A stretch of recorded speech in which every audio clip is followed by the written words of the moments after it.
The following is presented by the Cheeky Bastards. Come out to the coast, we'll get together, have a few laughs.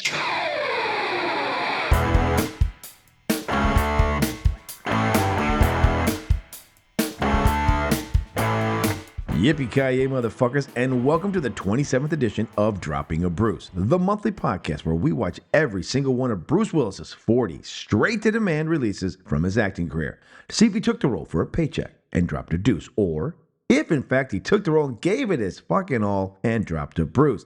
I am the Notorious Scott K. And my name is Mr. Smith. And together, we will be your dickless, hapless, brainless stewards on this 40-month journey to the lesser-known movies of Mr. Bruce Willis's filmography. This month's stop finds us asking ourselves, what the fuck just happened, as we review 2022's action thriller, American Siege. Well, Mr. Smith, this is our first Drake and Large offering of Season 3, and normally that is a good thing. But without giving too much away, this may be their first misstep. And with every new film we review, it is becoming more and more evident that all of Bruce's lines are being fed to him via an earpiece that clearly the filmmakers don't know how to fucking hide while filming these scenes.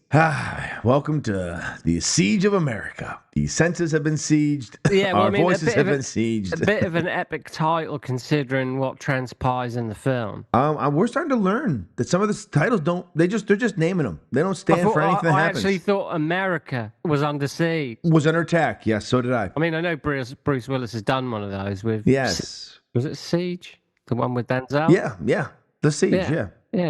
Yeah, and technically it was 2 Die Hards for that. In my head, that's kind of what we were going to be getting into. Was it like a genuine American fucking political military dilemma? Well, there's a dilemma. Oh, that's a dilemma, all right. There's a few dilemmas, but we'll get into that in a second. Holy smokes. Whew. Well, the good news is 13 left. Just basically a little over a season full before we can say we did it. We can retire, we can turn in our retirement papers, we can get our combat pay, and we can move along. But before we're able to do that, and before we can assist the local rich asshole keeping his small town's dirty little secret a secret from everyone, including the filmmakers, it's time for our... What you talking about, Willis? Just the facts, man. Just the facts. This film was released in 2022, written by Edward Drake from a story by Edward Drake and Corey Large, and directed by Edward Drake, starring Bruce Willis, Robert Goh, Timothy Murphy, Johan Erb, Anna Hindman, Cullen Chambers, Janet Jones, Trevor Gretzky, and Sarah Mae Summers, with a running time of 90 minutes. It was made on a budget of $10 million and grossed $121,000 at the box office. It holds a 3.4 rating on IMDb, with an 8 critics and 91 audience score on Rotten Tomatoes. A washed-up sheriff guards the secrets of the wealthy residents of a small Georgia town. When 3 outlaws take a prominent town doctor hostage in search of a missing woman, the sheriff is called in to handle the situation before the FBI arrives. 308 Enterprise and Shout Studios presents American Siege. I wouldn't go there, Sheriff.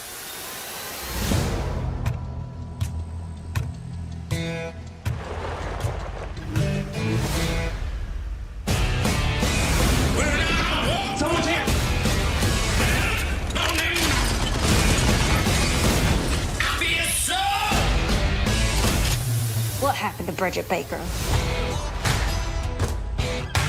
The sheriff is here. I thought you were in the big house. Got out a few hours ago. You want to negotiate, kid? You know exactly who to ask to get what we want. Let's go see your daddy. My daddy don't like surprises. I understand.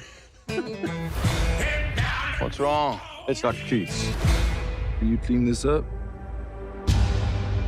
What in God's name possessed him to do this? Bridget was everything to me. The last time she was seen, she was coming here to Dr. Keats' house. So here's what's what. Solve the disappearance of Bridget Baker. Or I start sending out John Keats piece by piece till you got them all. Dr. Keats means a great deal to this town. Kyle's inside now. What? You sent my only son in there to deal with them. We don't have time for games. Get in there. Get my son.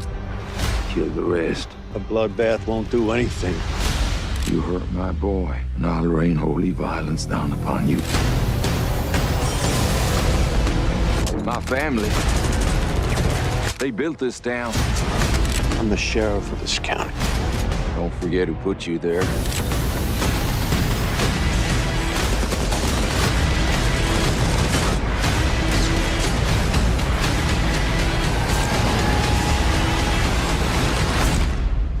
We're doing the Lord's work here.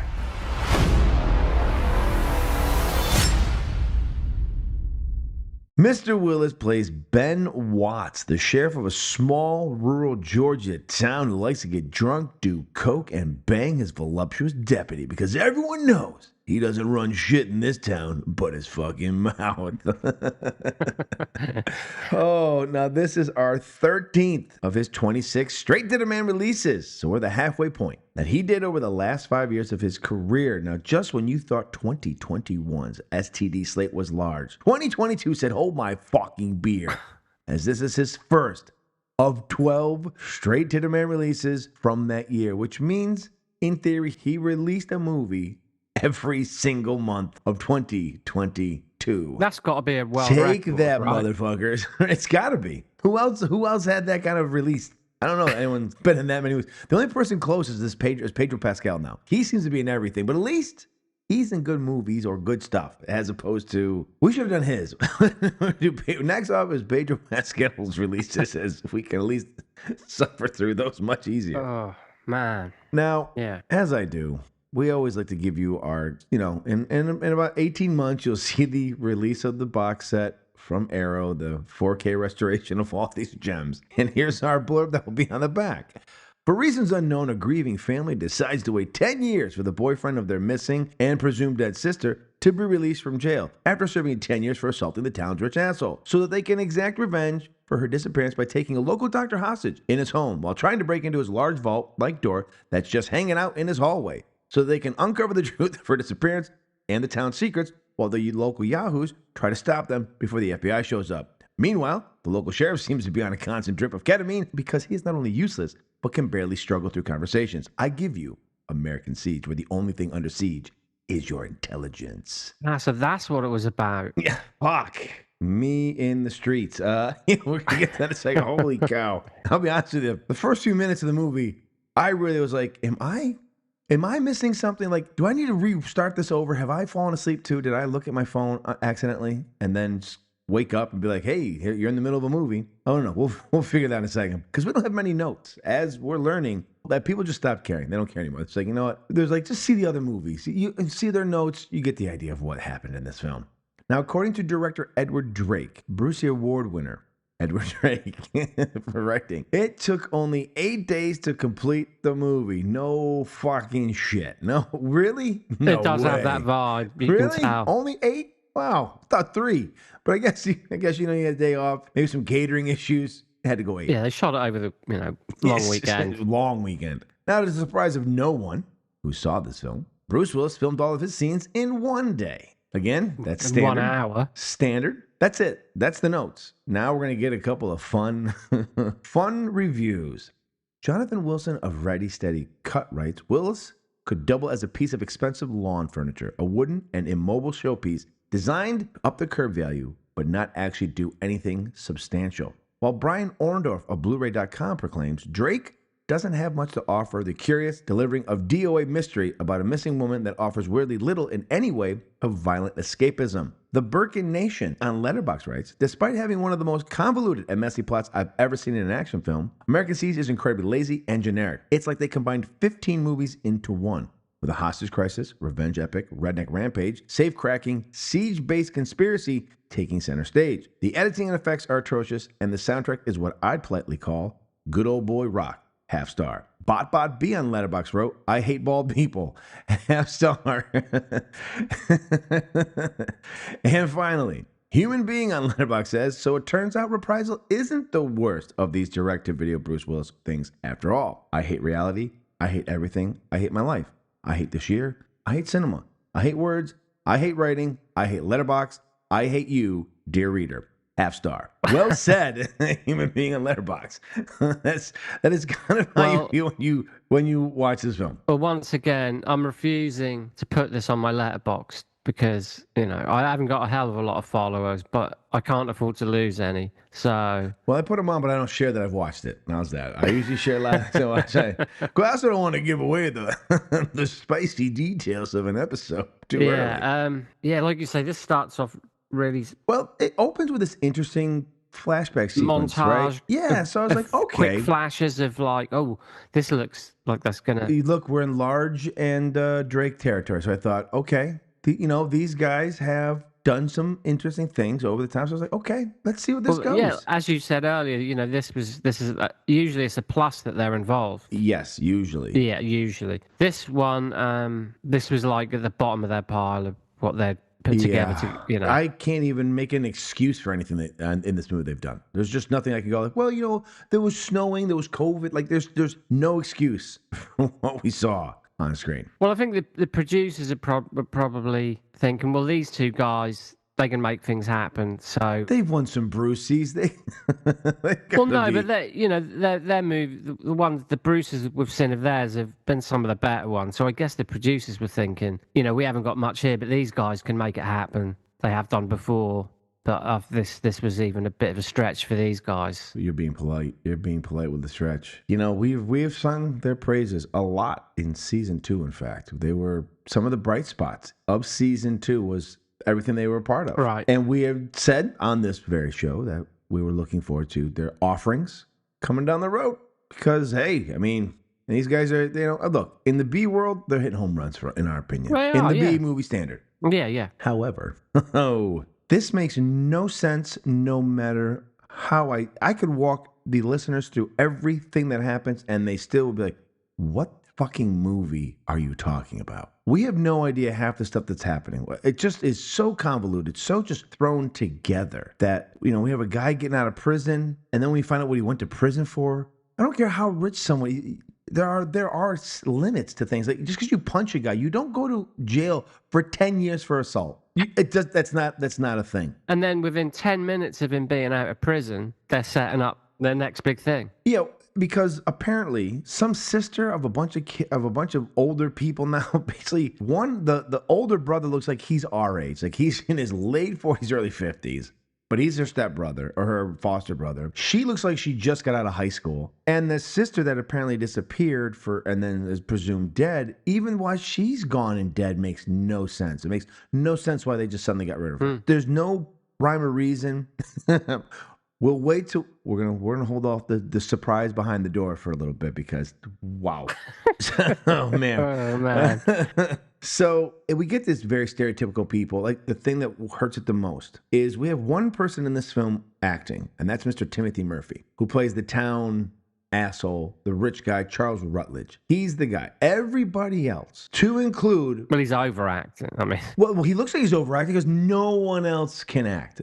The 3 fuckwads they got to be this ragtag team of people taking over this guy's house, they're awful. The boyfriend, he is fucking awful.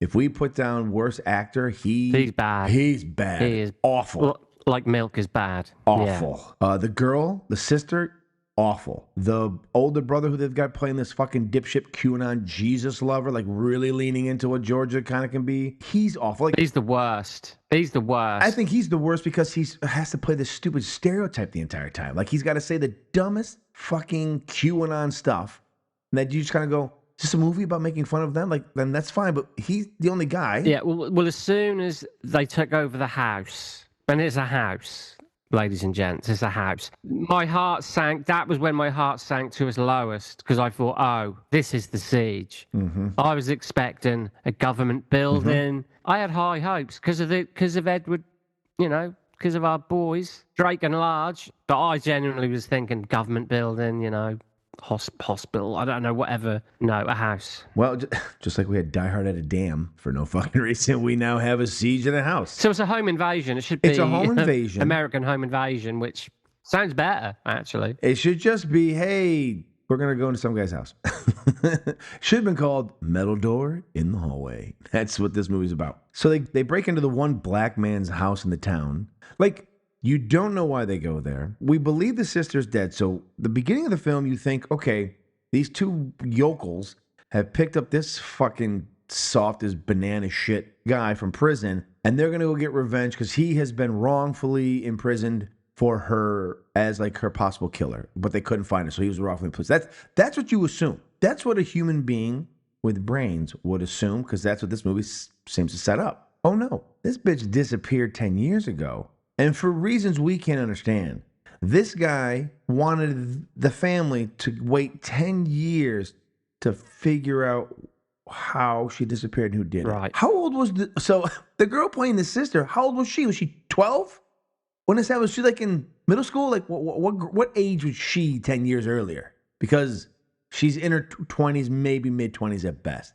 So she was what, a teenager, a young teenager? The older brother, who clearly his cheese has slipped, not off his cracker, his cheese is on the fucking floor and was kicked into the toilet. This guy's lost, but he waits 10 years for some reason as well. Like they somehow have been coaxed to wait 10 years to get some kind of vengeance. And the vengeance is they show up at some black guy's house who's a doctor who has some kind of weird security guard. Yeah, the poor man's Morgan Freeman, let's just say it. I think, well, poor man's Morgan Winchell. I don't know who that guy is, but I'm assuming he could be an actor too, because I don't want to disparage Mr. Morgan Freeman, because even the poor version of him is better. And we don't understand why this is happening. And then eventually, over time, we learn that they want to set off an alarm, and they want people to show up, and they want to get answers. Honestly, it's not too far unlike the convoluted plot of, we talked about, Die Hard-in-a-Dam. Right. Same kind of like circumstances. We're like, we're going to go do something that we don't need to do. Draw it out and bring people there so that we can talk to them, and still nothing really moves forward. Everything that happened in that one movie we talked about, Bruce Willis' character could have done that the night that his kids were killed. His son was killed and the other one was arrested. Once again, the problem in the same town, because apparently people get arrested and left in jail for a very long time. This is even pre-Trump coming in. So now it feels like, I feel like sometimes Trump is watching these movies and goes, I like this idea. These movies, they're the greatest. Anyone will tell you that. Anyone will tell you. No comment. Apparently also the Larges and Drakes are big fans of Wayne Gretzky, because Wayne Gretzky's son once again makes a fucking appearance. He is awful. He is just a terrible actor. But we also get Wayne Gretzky's playmate model wife, Janet, to play the voluptuous sniper deputy who has fucked up her lips and looks like she's got some kind of lip scar from too much injections. However, she was quite attractive in the film, and we could have seen more of her. But I feel like it was a package deal. I feel like they're like, hey, we would like Janet Jones. And Wayne was like, you want my wife?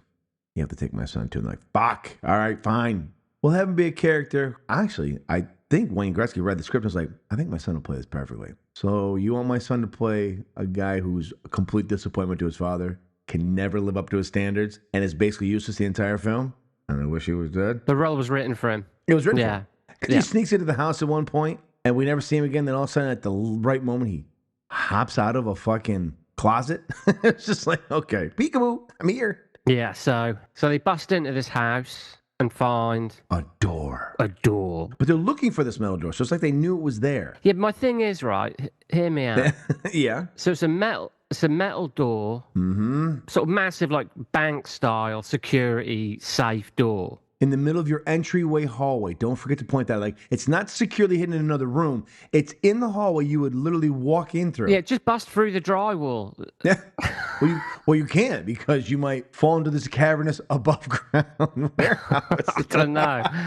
I'm just like, when they do get into the door, it's like a drug lab. He uses C4 that doesn't do anything to the door besides then paint some black marks on it. But the C4, not only that, it doesn't like blow the wall in front of it away. Like, it's just like, oh, hey, it's like the old cartoons. It's the Warner Brothers cartoons. Like, they'll put a stick of dynamite on their face and it'll blow up, and all that's left is like the char mark on their face. But like their face hasn't been obliterated. That's exactly. I think the Drake and Large have watched too many Warner Brothers cartoons. I thought, this is how explosions work. We're talking Roadrunner style. Yeah. So anyway, when they do bust through the door, they find a drugs lab. Now, listeners, he's undersigned this to you.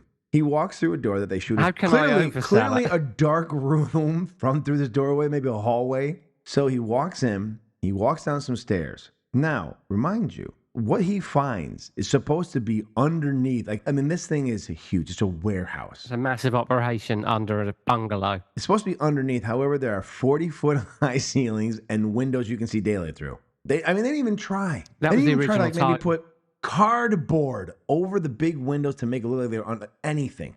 Nothing. And it's such a big space. There are 2 people in it.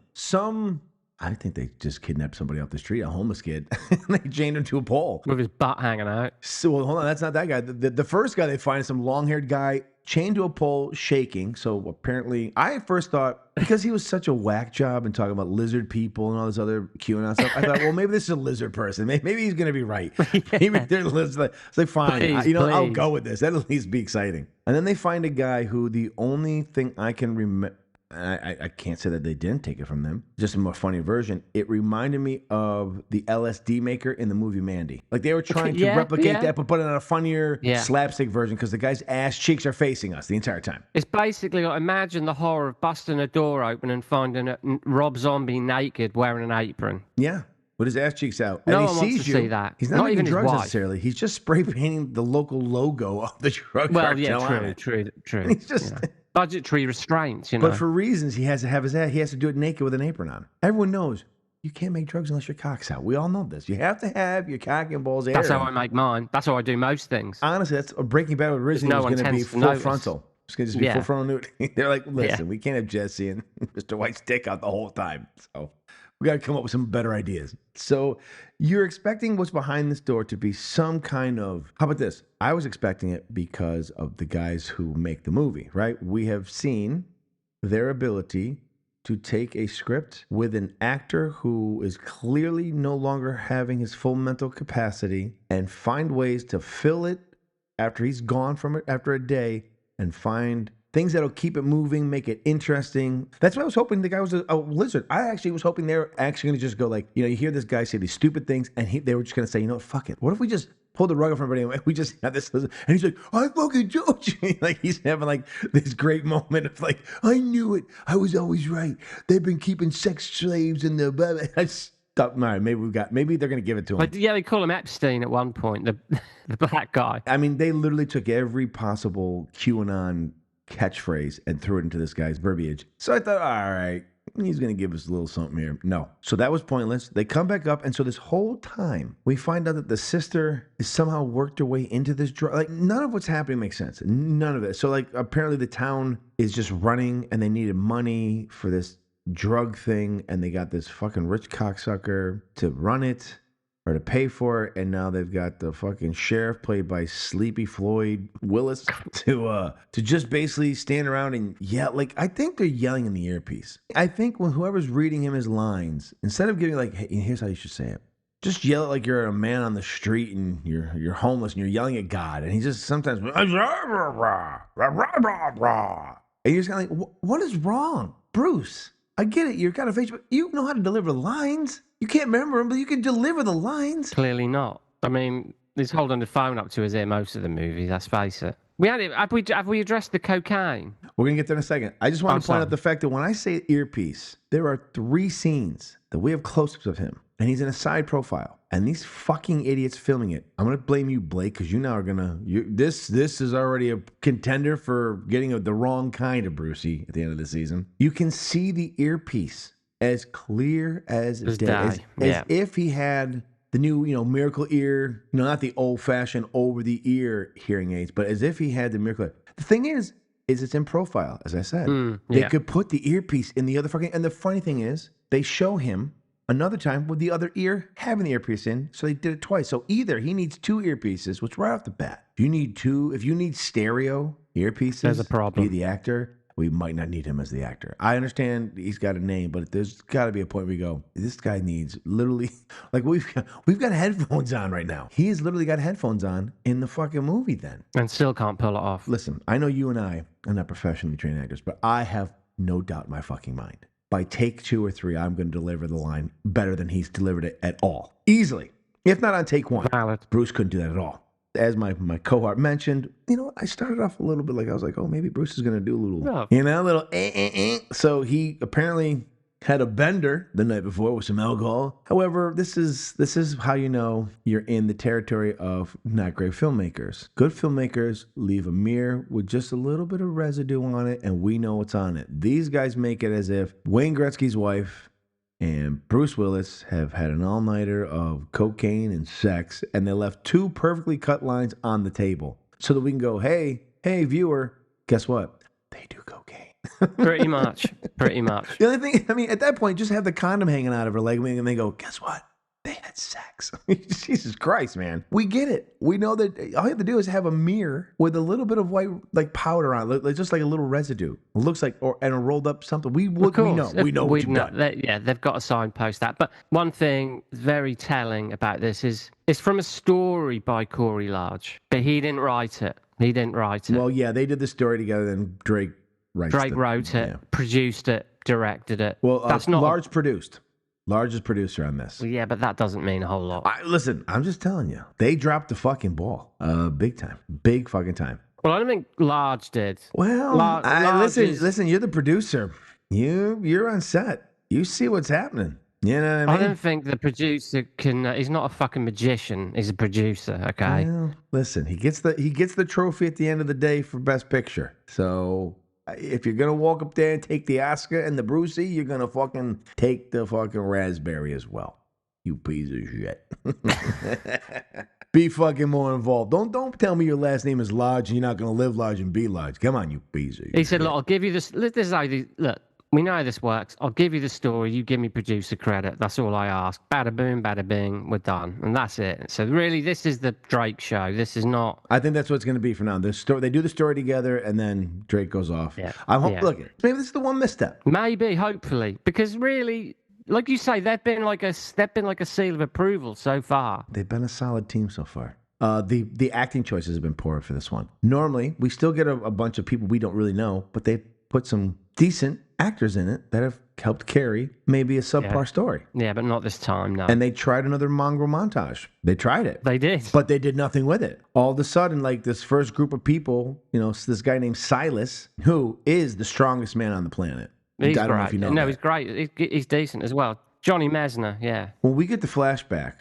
of her being killed, and the disposal of choice is to set up a bonfire in the middle of a field and put people in it. Like a bonfire that is so big it could burn 7 people, but they just have 1 person. And he grabs apparently her body that's wrapped in plastic, and he tosses her into the fire. Now, this is a dead body in full rigor mortis. He tosses her like he is just slinging a bag of ice into the back of your car. He threw her in there like a world champion shot putter. They added no weight to the bag to make it look realistic, and he throws her in. But Silas, he doesn't show up with his A team.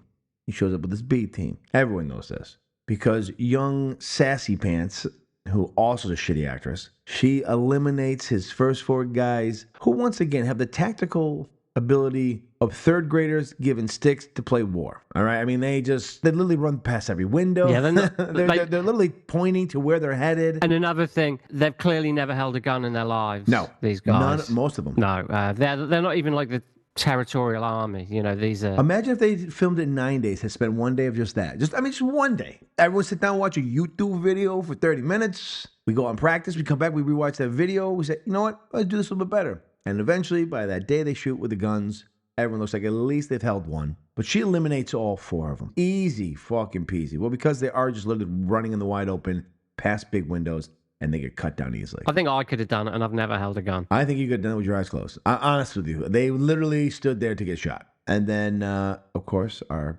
main villain, Mr. Rutledge, goes, hey, cut your guys down pretty easy. And so I was like, it's just the beginning. Hold your fucking horses, pal. Let me get my phone out. Do.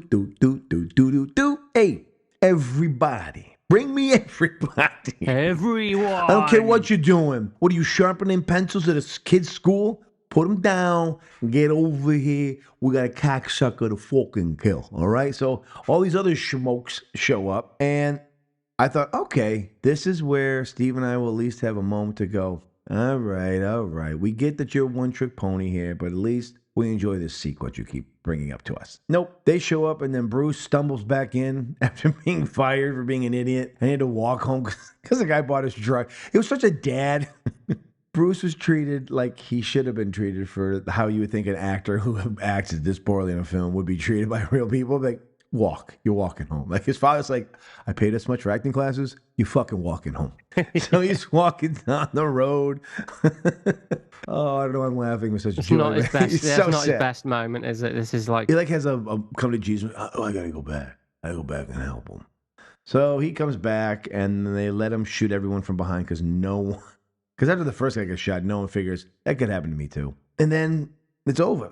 And then they have a mano-a-mano shoot with him and Murphy, and he kills Murphy and gets all the glory. that's the game. Yeah, sends Big The Tits feds home. show up. He gets all the glory. He sends his mistress home. Says, "Go down, get you. You know, I want you to do this. I want you to do 2 lines. Get them titties out when I get there. We're gonna celebrate." Yeah, and he lets the militia couple. He lets them go. They run away. Yep. And then the FBI is going to show up again, just like the NSA showed up in the other movie. The FBI is always 7 hours out. They know the exact time frame.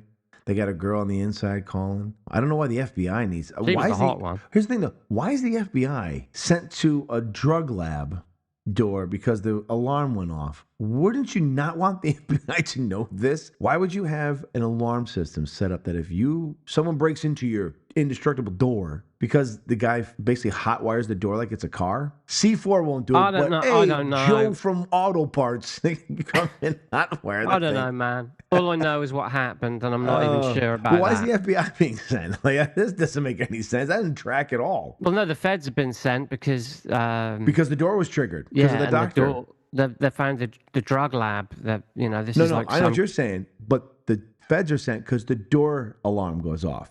So there's an alarm that goes to the FBI to let them know that door has been broken into for a secret underground drug lair. But that's totally what you do. Come on, it's a fucking Bruce Willis movie over here. Hey, of course we want the feds to know, you son of a bitch. Hey, you piece of shit. So it's a happy ending for Bruce, and everyone else is dead, and the 2 militia survivors just run away and start new lives over. And the people who are going to transport this drug, this is the other part of the plot that's great. The reason the girl's around, she's going to use her sexy eyes to lure local musicians, not big musicians, not your Metallicas, your Taylor Swifts. No, not them. We're using some schmuck at a dive bar in Georgia. We're going to try to get our hooks into these fucking traveling musicians, and they're going to be our distribution. Always thinking. Always thinking. Always be closing over there. Oh, Jesus Christ. Second prize set of steak knives, motherfuckers. Third prize, apparently, because I had to watch this on Tubi here in America, and it has ads. Apparently, Bruce Willis STD fans also have STDs because there was a shit ton of HIV meds that I was being fed that night. So I had to make a note of it. I was like, apparently, Tubi fans of this genre of film may have contracted HIV because clearly we've already made a poor choice watching the movie. They figured, you're making lots of poor choices. Set up the HIV meds commercials. Well, for all you lucky folks in the UK, you can catch this movie on Amazon Prime for free. If you get it any other way but free, you belong in the plot of this film because you too will fucking smoke. All right? Over here. Over here. Once again, I think the explosion of the door was supposed to be funnier than it was. You're just kind of like, why would he use C4? All the things you're doing there are supposed to be funny. Like, it'd be funny if, like, you took out a whole wall and the door still standing. Like, the explosion across would have obliterated the small hallway wall in front of it. Yeah, well, that would have been funnier. If he'd blown himself up, that would have been funnier. Just torture Morgan Freeman's retarded brother and get him to fucking do it. Get Morgan Freeman light over here. Yeah. Just get Diet Morgan Freeman over here and say, hey, You I'm got gonna a chop your choice, fucking pal. cock off if you don't fucking open the fucking door. You better get busy living or you're going to get busy dying. She's not throwing all the lines at him. Actually, it is a very simple plot. No, it is very simple, but to describe it, you have to bring in all... No, it's an easy plot. It's an easy plot. Yeah. A guy goes to jail for 10 years for something he didn't do. It's the wrong thing he didn't do. We pretended that his sister hasn't been gone for 10 years and we just sat around waiting. I'm not saying... No. I'm not saying it makes sense. I'm saying it's not. It's the kind of plot that someone who was high on weed and alcohol had a great idea and they just started throwing things together. If you want to do this journey of Bruce Willis STDs, I actually think this is the perfect place to start because the only way is up from here. I still don't think it's the worst film we've ever seen, but it's... That's my point. Get it out of the way because after that, you're gold. I thought you were in the big house. Got out a few hours ago. You heard anyone yet? Yep, and the day is still young. You want to negotiate, kid? Money? Reparations? How about a nice gin and tonic? Sounds pretty good, doesn't it? Where's your hometown spirit, Ben? I know you know exactly who to ask to get what we want. Which is? The answer to one question. Who the fuck killed my sister? I investigated. She went missing. She probably went to Atlanta. Yeah, I got mixed up in a bad scene. My sister wasn't no junkie. She would never just run off. The last time she was seen, she was coming here to Dr. Keats's house. So here's what's what. You have 30 minutes to solve the disappearance of Bridget Baker. Or I start sending out John Keats piece by piece till you got them all. so let me get this straight. If you don't hear what you don't want to hear, then you're gonna shoot Dr. Keats. That's right. It took all three of you to come up with that? Call the FBI, get every Leo in the state here, or I kill my #1 suspect. No, Roy. Yes, Ben. 30 minutes, 3-0, or I start asking Dr. Keats the truth. And if he doesn't answer, I put a gun to his head and I ask him again. and if he still doesn't answer, It's a small town. She's got a lot of bullets. Someone's gonna talk. This started 10 years ago, but it ends today. Favorite scene. We start with our favorite scene. Hang on a minute. Did you just say, are we now going through the important shit? Yeah. This is going to be tough. You may have all thought I've left, but I'm here. And again, like you said, it is tough. Like most of the time, I had to remind myself, you got to find something to put down for these. Like I literally had to remind myself halfway through the film, like I still have to put these down. I have to figure out something. So my favorite scene, and like I said, by favorite, we could discuss what favorite means. The only one I kind of enjoyed was there was one guy breaks into the house, takes the sister hostage, and Roy, the dipshit guitar playing brother White who came boy out of Roy, prison, he shot him in the head. And there was a decent practical that went against the wall and they killed the guy. And so I was like, you know what? All right. I was like, that was the most realistic of the action we've had. And I was just being generous. Because then, you have Bruce walking around shooting. And I was like, I'm not going to give it to Bruce because he was terrible. And just because he walks up and shoots a guy behind the back of the head, because I'm not giving him it. I was like, no, you're not winning it from this time, Bruce. You got to put in a better performance. Mr. Smith, what amazing scene. Was it the door? Was it the ass cheeks, man? That's your favorite scene. The ass cheeks chemist. My favorite was when they threw the grenade into the room that they were all in, and they all just stood and stared at it. And I'm like, yes. Yeah, no, don't pick it up and throw it out. Just stare at it. Because, it might not go off. And then the guy, what's his fucking name? Doesn't matter. Doesn't matter. It matters Toby, to me. Tobias. It matters to me. Oh, God.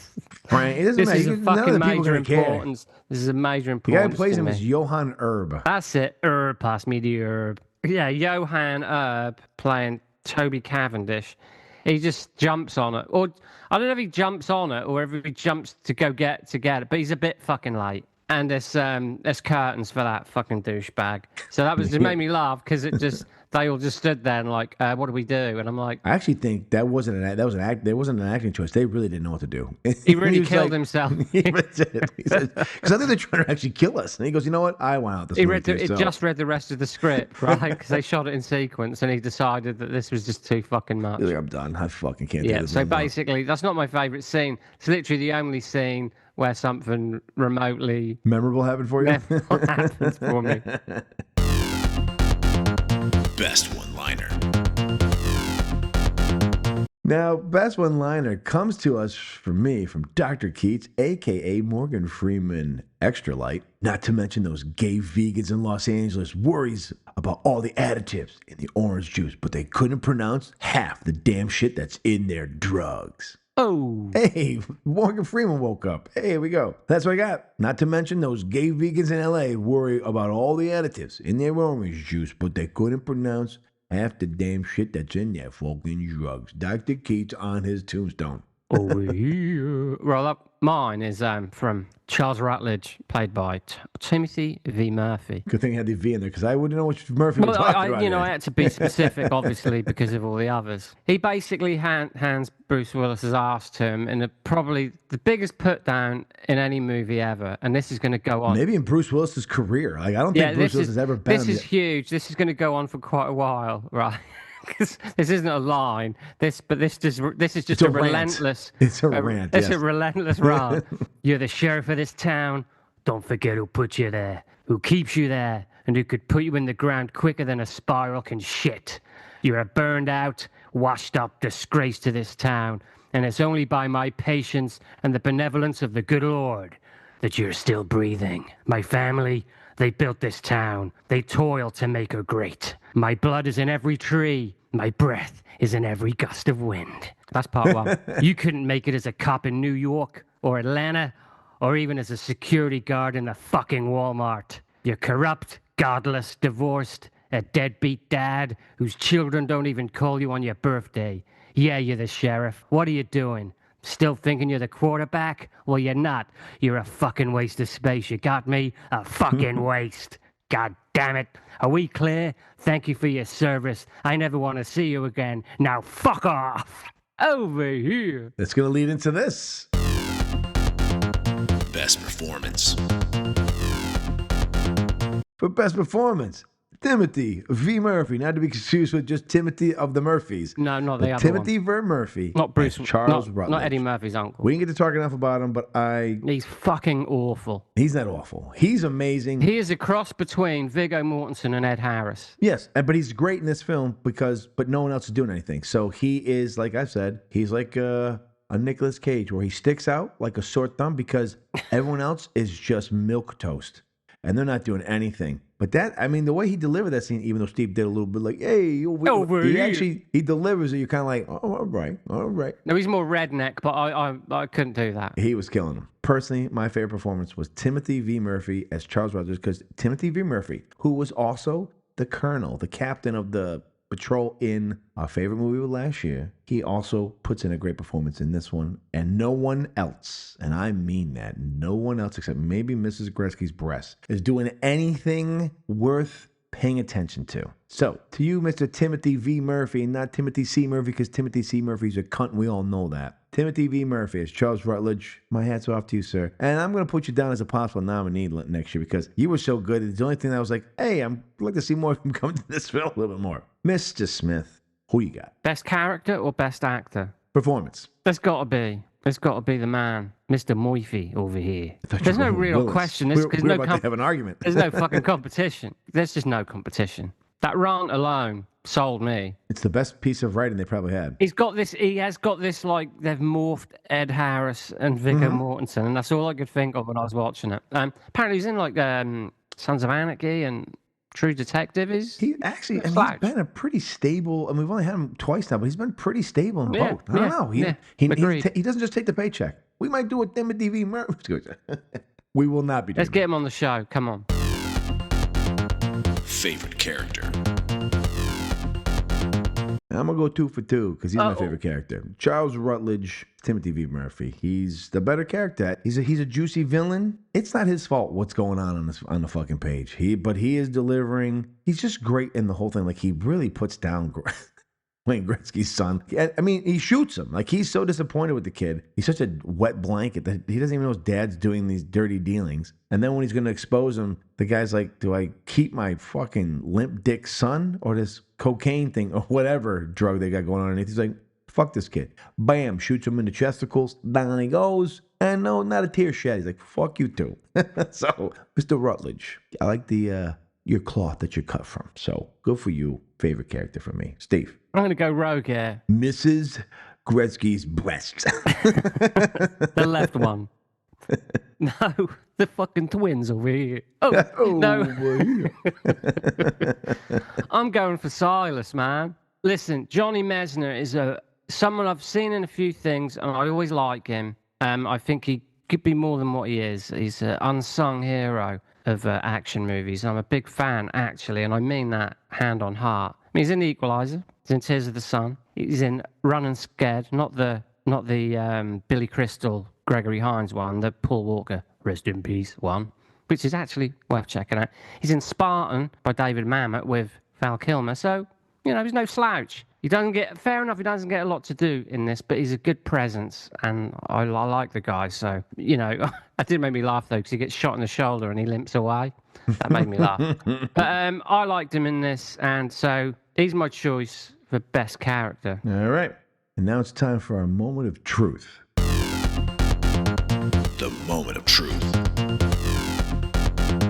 Well, folks, if you haven't been paying attention, if you fell asleep during this recording, I did. Like Steve did during Twice. the movie, did Mr. Bruce Willis drop a deuce or a Bruce? Listen, we all know we're 27 in. We know he's got the aphasia now. We know, I mean, it's not peeking through anymore. It is center stage. The fact that people are still using him at this point, and the fact that these gentlemen that we're talking about are going to use him in a trilogy to end his fucking career is shocking. But he can't do anything without an earpiece. He cannot deliver lines anymore. And even his action moments seem like all right, we got to get Bruce something to do. Like, there have been times where he was used earlier on in our seasons where we thought, why did they make Bruce get him to do more? He still had his faculties for the most part. Now, this isn't Bruce Willis anymore. We don't know who this is. This is Bob Willis. I don't know. Bruce is gone at this point. This is just some guy who looks like Bruce Willis, who's meandering through these things, who is just yelling lines like he's an old man yelling at kids to get off his lawn. He looks confused in every film. I mean, these guys were the ones who were getting the most out of him, and at this point, I don't know if we're going to get anything greater. I think now we need to hope that the sum of the parts are better than just him by himself. So we got to hope that when we get to that movie that was promoted to us, Corrective Measures, we got to hope that the inmates and the other people are better and that we don't have to rely on Bruce hopefully doing something, because I think we're at that point. So for me, this is an absolute deuce. He is just not good in this at all. I mean, the film's shit too, but Bruce is just as bad as the film. So that's where I stand. He most definitely dropped a deuce. Yeah, I agree. This is a deuce. And I think, optimistically, okay, I think at this point, perhaps, because he's still got 13 more, am I right? Yes, we've got 13 to go. Yeah, right, okay. So I'm going to go out on a limb and just say, I think maybe things were just a little bit out of control at this point, and I'm optimistic that we've got some good shit to look forward to. But this, personally speaking, I think this might be his worst performance. You might not be wrong. Yeah, so I'm optimistic that, like I say, I'm optimistic that things are going to get put under control a little bit with him, and if they have to use more stand-ins and voiceovers, who knows? But I think this is a low point for him, and I think things are going to get a little bit more under control as time goes on. So that's what I'm saying. I'm hopeful. I don't know that for a fact. I haven't seen any of these movies yet. I'm going into these as you are. We're watching them for the episode, so as we go along. So I don't know yet, but I'm optimistic. But this is probably his lowest point as far as I'm concerned. So yeah, this is a deuce. He most definitely dropped a deuce. Check out Steve's letterbox. He'll be tagged in all these eventually. Don't worry about it. You'll find him.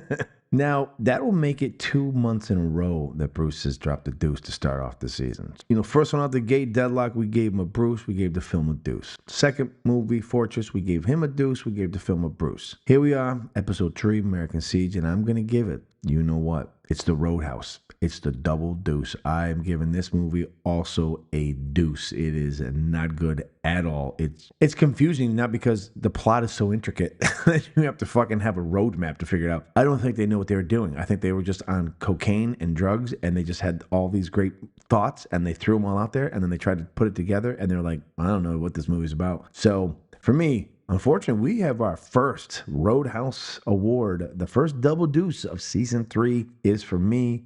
Not only the acting of Bruce Willis, but the film he's in, American Siege. They get the double deuce. This film was definitely dropped a deuce. Mr. Smith.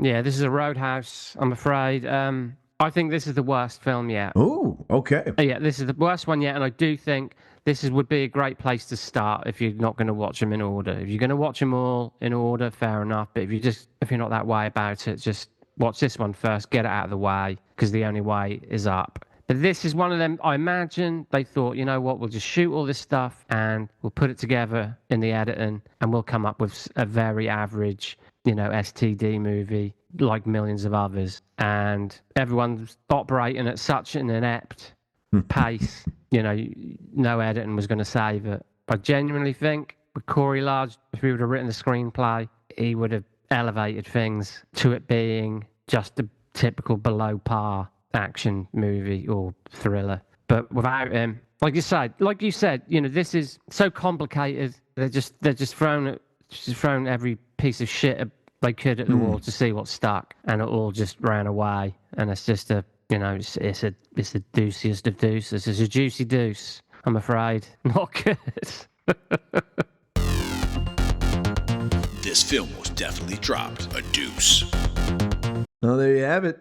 Double deuce across the fucking board. Now, I will say this to my cohort. Our next film next month is Gasoline Alley, and it was directed, once again, by Mr. Edward Drake. Oof.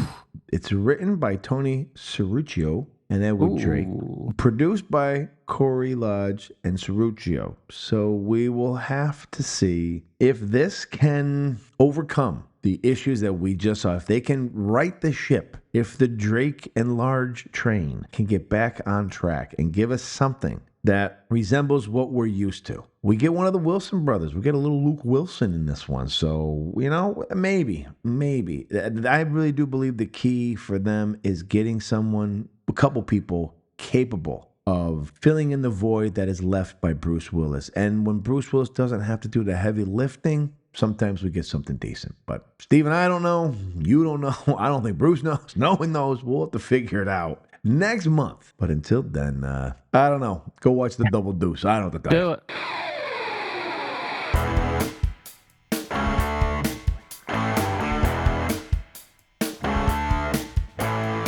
And that will do it for our 27th episode. Please feel free to reach out to us on the show's socials, which can be found in the show notes, and tell us what you thought about this film, how you feel about Bruce as an actor, or even to let us know what you think about the podcast. We'd also greatly appreciate it if you give the show a like, leave us a review, and follow the show on the Last for the Action Heroes Podcast Network, where you can find other amazing podcasts dedicated to such iconic action stars as Stallone, Lundgren, Van Damme, Schwarzenegger, and Seagal. The link to the network can also be found in our show's notes. So won't you please join us again next month as Steve and I pull our Willis Winnebago over to review 2022's action thriller, Gasoline Alley. So until then, Yippee-ki-yay, motherfucker.